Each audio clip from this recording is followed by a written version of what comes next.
Stories should have endings. For many individuals, those four words will seem like common sense. Everything in life has a beginning and an end, after all. But we currently live in a world in which the perception of creative media has shifted to one of infinity. The domination of cinema in things such as Marvel or James Cameron's ambition to keep producing Avatar movies until the heat death of the universe.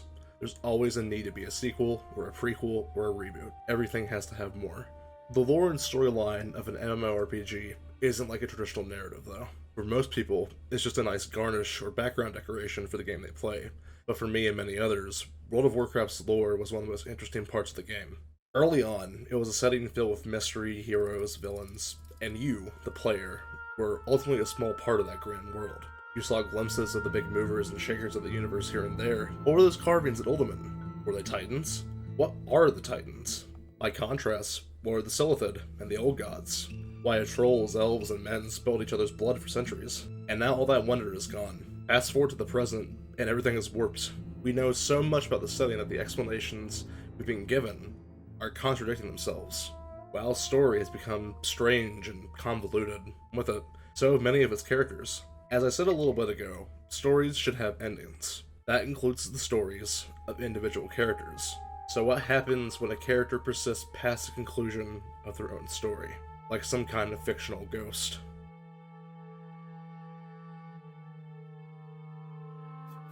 It would not be hyperbole to suggest that Sylvanas is one of the defining characters of Warcraft. She's played a part in most narratives that drove the story of the game, whether as a central figure or merely a supporting character. So what was Sylvanas' story? Sylvanas was killed during the Third War by Arthas Menethil, and raised as a banshee to serve him and the Scourge. Following the weakening of the first Lich King, Ner'zhul, Sylvanas and several other undead minions broke free and regained their free will, forming a splinter faction, the Forsaken. The Forsaken navigated a road of rebellion and treachery, trying to forge their own path. And when they tried to return to their living counterparts in the Alliance, they were shunned and reviled as monsters. All the while, they clung to their hatred of the one who had made them this way, the Scourge, and more directly, the Lich King. Vengeance and loathing fueled the Forsaken. The Forsaken worshipped Sylvanas like a demigod, labeling her their Banshee Queen. She was always their one true leader.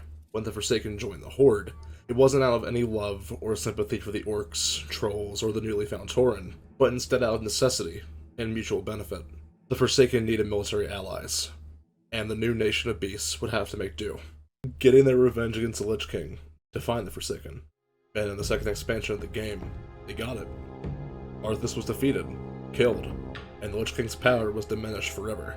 And with her goal fulfilled, Sylvanas found herself hollow without purpose, and so she flung herself from the top of Icecrown, and impaled herself on one of the Serenite spikes jutting towards the sky, ending her own life. For me, this is where the story of Sylvanas Windrunner ends. A tormented spirit finally allowing itself to rest after destroying the thing that stole its life from it. Sylvanas never truly cared for the Forsaken or its members. They were merely tools to her, aligned with a common goal for revenge. What became of them didn't matter to her. In another reality, we might have seen the story of the Forsaken become one of a people lost and searching for a reason to continue pushing on. Without their vengeance or their queen to unify them, what would have held the Forsaken together? The possibilities for interesting new characters to emerge from the light that have been previously dominated by Sylvanas are endless. Perhaps Lillian Voss could have become a true leader of the Forsaken, or perhaps Nathanos could have truly stepped into his own and filled his queen's shoes. But that didn't happen. In the Cataclysm short story Edge of Night, when she dies, Sylvanas is taken to a black void filled with horrors. At the time, we had suspected that this was merely a vision brought about by the corruption of the Serenite, obliterating Sylvanas' soul. The horrors of Yogg-Saron. It was fitting, and it made sense. But now, we are told that she was actually in the Maw, a ploy by the jailer to begin swaying her to his side. Sylvanas is brought back to life with 8 Valkyr, undead Reichel with the ability to raise dead in massive quantities, as well as a number of lesser Valkyr if the quests and areas in Hillsbrad would be believed. As long as these 8 Valkyr exist, Sylvanas could never truly die. They could each give their life to bring her back. This meant that Sylvanas effectively had 8 pieces of plot armor, preventing her from ever truly suffering from consequence. Sylvanas' story effectively went in limbo for a while, with this only changing come Legion, when Sylvanas was suddenly thrust into the spotlight and the mantle of Warchief by a dying Vol'jin, spurred to this decision by the whispers of what he believed to be the Loa. For a while, it was suspected that he was merely hearing demonic whispers brought about by the fell poison running through his veins, employed by the Legion to disrupt the Horde, by making one of its most despised and controversial individuals its leader. Now, we know it to be the machinations of the Jailer. From here, Sylvanas schemes throughout Legion, and later orchestrates the Fourth War in Battle for Azeroth, causing countless souls to fall into the maw. She later abandons the Horde and flees, with the combined forces of both factions vowing revenge. Now, she has shattered the veil between life and death, took several important world leaders prisoner, sicked the feral scourge upon the world, and corrupted Anduin for the sake of a cheap Arthas reference. And now, Sylvanas allowed the Jailer to attain his ultimate form, or whatever it is, making him into a god more or less. But, hold on a minute. It's only after hearing the guy called the Jailer, whose entire thing has been condemning innocents to what is effectively hell, and painfully forging them into animated weapons and suits of armor, says that he wants everyone to serve him, that Sylvanas suddenly has a problem with it. She betrays him, is given the stolen portion of her soul back, for some reason, and is promptly left to the devices of the people who have been trying to kill her for some time now. So, in the hands of any other writer, Sylvanas will likely get immediately executed here. No trial, no hesitation. She needs to die. Or at the very least, be painfully interrogated for information, and then killed. But we all know that isn't going to happen, because this is Blizzard, and Blizzard has a fetish for the redemption arc. Sylvanas is clearly going to get such an arc, and it has a number of people, myself included, pissed off. Because Sylvanas doesn't deserve a redemption arc. She shouldn't get one. Because Sylvanas has done far too much to warrant such a redemption arc. Earlier I mentioned that the Valkyrie were effectively plot armor that saved her from facing consequences for her actions. One might ask what exactly Sylvanas has done to warrant such consequences, mostly being death.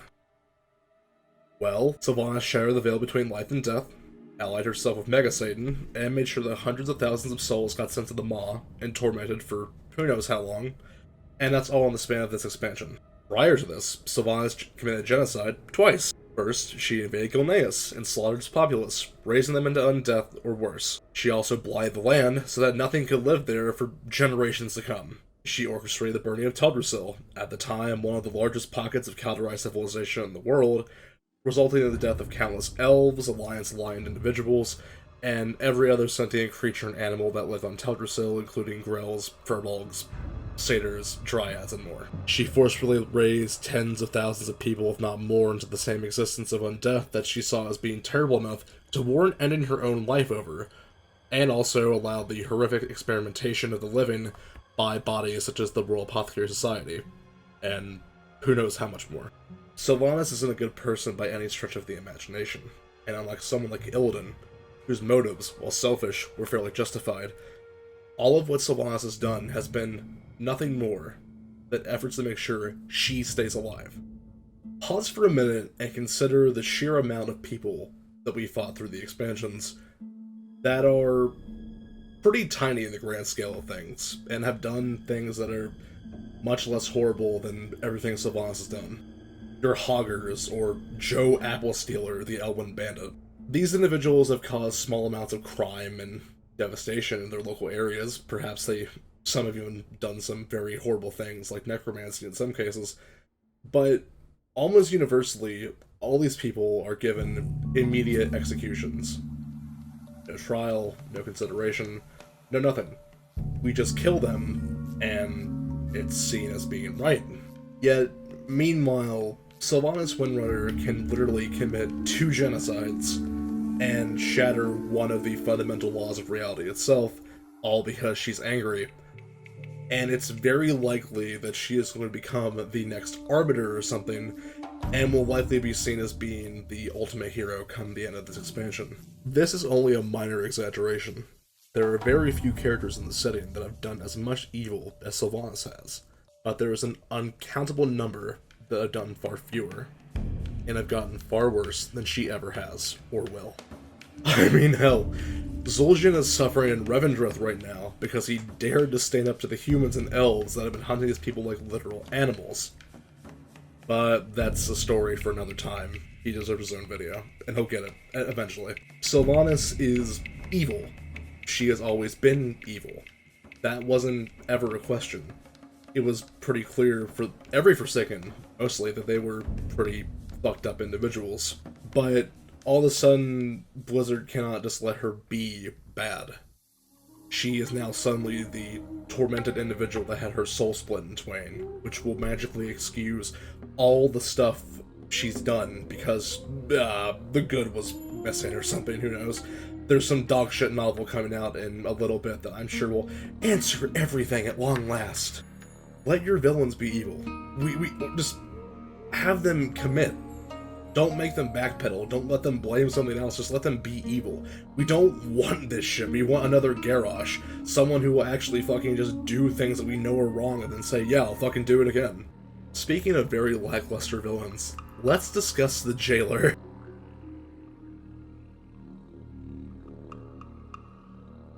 The Jailer is perhaps the weakest antagonist WoW's ever had before.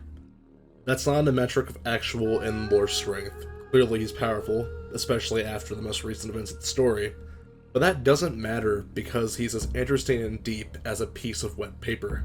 The Jailer is not interesting or threatening. His design is generic, and his presence is minor at best. When you see the Jailer, you don't feel fear or dread, you just feel nothing. It's another generic, tall, and, quote, imposing big bad guy who wants to rule everyone just because he can. Compare this to the absolute presence Arthas commanded any time he entered the screen, and it's laughable how little the Jailer does for the story. More importantly, I don't care about the Jailer because I have no reason to. No, a bunch of characters telling me that the Jailer is a big threat does not count. A bunch of random texts saying that the Jailer is so smart and has outwitted us at every turn and always will doesn't count. I personally have not seen the Jailer do anything worthwhile or worthy of concern. Every action in the story thus far has been taken on by someone in league with him. Sylvanas, Denathrius, Musala, Helya all feel infinitely more interesting and threatening than the Jailer could ever hope to be. But to be fair, let's compare this to other villains in the past. People cared about Arthas and knew that he was a good villain, and wanted to stop him because he was Arthas. We had personally seen the horrible actions he had done, his fall from grace. We had seen what he was capable of, how he had orchestrated the attacks on Stormwind and Orgrimmar with hordes of undead. He was the Lich King, and we all knew it. People cared about Deathwing and stopping him because he was Neltharion, the Black Worm, Zoxus, and more, who have been setting in the decade. People cared about Deathwing and stopping him because he was Neltharion, the Black Worm, Zoxus, and more. His children, the Black Dragons, have been plaguing the story for years, and his on-screen arrival literally destroyed the face of Azeroth. We have been shown that Deathwing was a threat. Even Sargeras, who I always felt, and still believe, should have remained in the background of the lore, commanded far more presence than the Jailer. He felt like an actual threat in Legion, because his eons-old ambition to corrupt Azeroth was finally starting to draw near, and he was stopped only by a hair's breadth of time. Even in defeat, Sargeras left a lasting wound on the planet. Now consider for a second what the Jailer has actually done in Shadowlands so far. He has stood around menacingly, kind of. He threw Bane off a cliff that one time, yeah. That's it, mostly. He isn't really a character. He's just a plot device to make us feel as though we have a goal. This is just me spitballing here, but in my opinion, it honestly would have been far more interesting to simply let the mod not have a leader, but rather just have it be a chaotic force that Sylvanas unleashed in her throes of rage. And now she can't control it anymore. That, or we could have just had the forces of undeath just combine to try and, free themselves. Denathrius, Helya, Musala, Sylvanas as well. Together they would have been far more interesting if they were as their own characters. But instead, we just have this Sauron knockoff who wants to hold dominion over everyone for reasons we don't really know, and I don't really care to find out, frankly. Another reason to me why the Jailer, and why Shadowlands as a whole has been floundering about for a while, to me at least, is because much of its story is based around changing what we already had. An example to start with is the Dreadlords, who originally had been the demons responsible for Sargeras' corruption and the creation of the Helmet of Domination in Frostmourne. Now, these classic villains from Warcraft 3 have been reduced to generic Stoneborn from Revendreth that Denathrius sent out into the world as spies. This, of course, means that Sargeras' corruption and fall from grace is likely now somehow part of the Jailer's master plan. Kel'Thuzad, who on his own discovered necromancy, but then went out into the ways to find Naxxramas and was corrupted by it, is now instead revealed to be serving the Jailer all along. He was his true master, which to me makes all of Kel'Thuzad's characterization somewhat null and void. He had a bond with Arthas throughout Warcraft 3. It was begrudging respect and companionship, but now instead it's just nothing. Rather than having been a tool by the Legion to prepare Azeroth for their invasion gone rogue, now the Scourge was secretly a tool of the Jailer to corrupt Azeroth. Frostmourne, once wholly unique as the first Ruin Blade of the setting, is now a Mourn Blade. The Helm of Domination is now just some random item created with a fraction of the Maw's power. Forcing these random changes into your setting doesn't make your writing look good or clever, because you're trying to subvert and change things that have been defined for years. It has actually gotten to the point that, with the current lore, Warcraft 3's Forsaken campaign is just the forces of the Jailer on Azeroth all fighting one another for no reason. All the while, they're somehow still actively serving the ambitions of their same master, I guess. We've spoken of events and characters who were retroactively changed. Now, let's talk about one whose story just got murdered.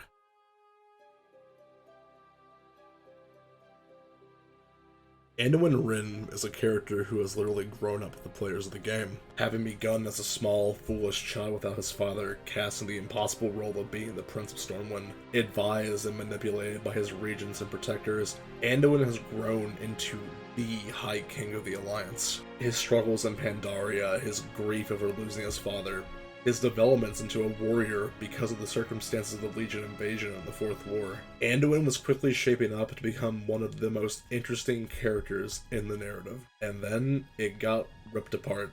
There have always been comparisons between Anduin and Arthas, and Blizzard has fueled that fire with little moments here and there. Some fans even outright theorize that Anduin was somehow secretly the son of Arthas. It's clear that Blizzard wanted an Arthas figure for the storyline. I'm surprised they didn't just outright use him again, and I'm sure he'll pop up at some point near the conclusion of Shadowlands. But now, Anduin has been reduced to a mindless vessel of the Jailer, standing around and doing nothing. All he has performed is walking up to Covenant leaders and stealing their Infinity Gems. The sigils. Sorry, guys. As though they aren't the same thing. Even during the 9.1 raid cinematic, Sylvanas pointedly looks at Anduin when the Jailer speaks of all serving him, while Anduin looks into the dead space, with a blank, fish-eyed expression.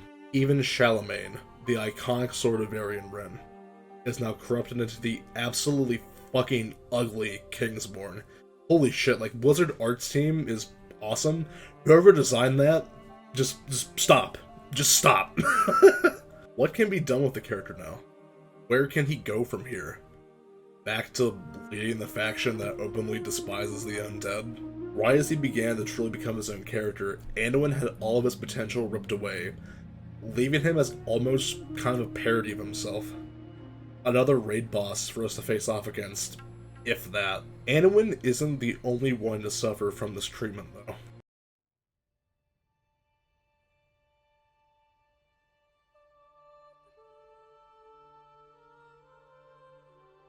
The Kaldorei have always been one of the most interesting and fleshed out groups in WoW's lore. They were completely alien in Warcraft 3, a faction far removed from everything else in the story at the time. Even compared to elves and other fiction, the Children of Elune were really unique.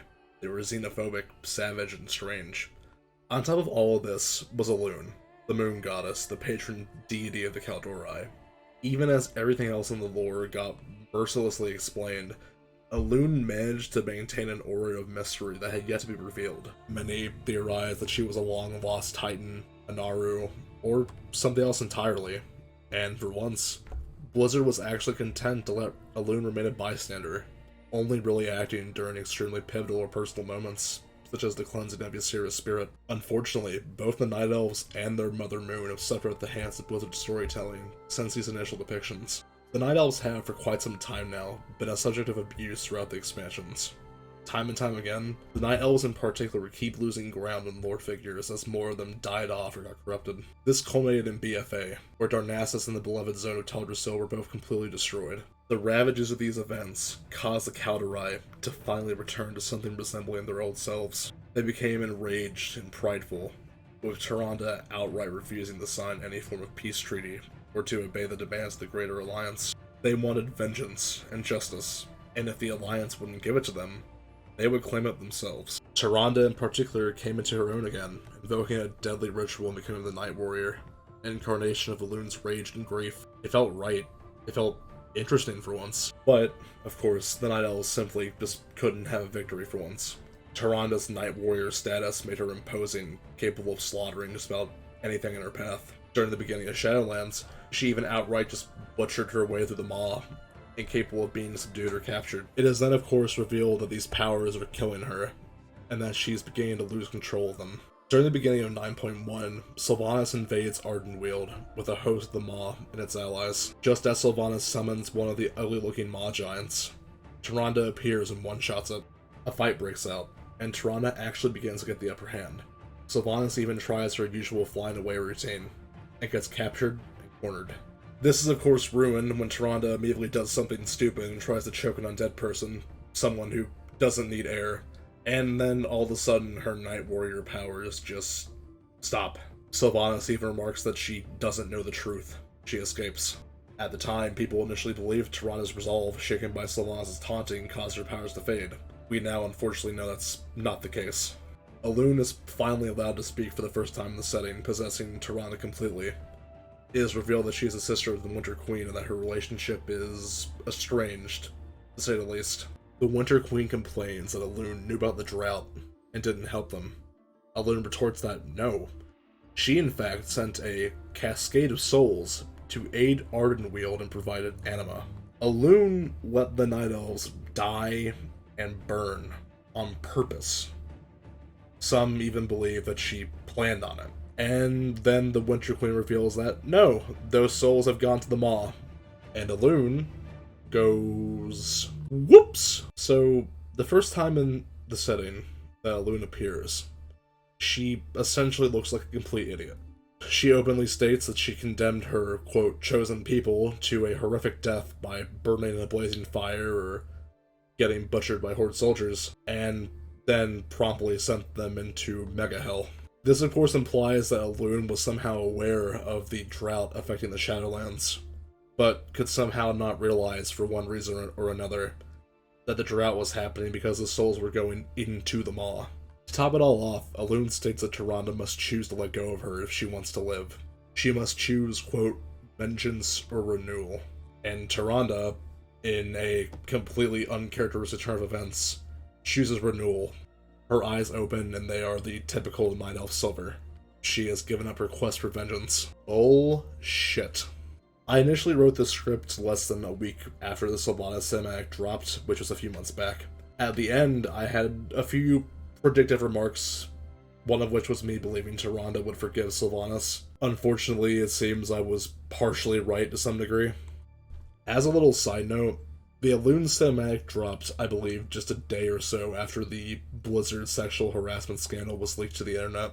Some people found it very strange that the message being pushed by the cinematic was a woman choosing to forgive her enemies rather than pursue vengeance against them.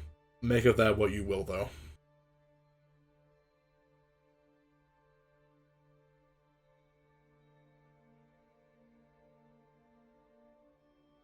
If the story of this game is meant to be part of what drives it, then Shadowlands has crawled to a halt. Role-playing communities that once thrived on Blizzard's storytelling are experiencing what could essentially be seen as a drought, with many even outright ignoring the current lore because of how much they despise it. And sadly, it's unlikely we're going to see any major change from this pattern. We're likely going to be bearing witness to stuff that people have been making memes about for some time now. Sylvanas becoming a Xel'Naga, Who knows? Shadowlands is still ongoing, more or less. There's been a giant pause since all the allegations dropped, and the case has been ongoing, but 9.1's finally having some stuff data mined, so that might be around the corner. For all I know, the storyline could take an immensely drastic turn that will amaze me and fix everything in the game so far. Maybe I'll look back fondly and say that this was the hidden gem of the Warcraft expansions. Perhaps it'll completely revive the game and its lore, but I doubt it.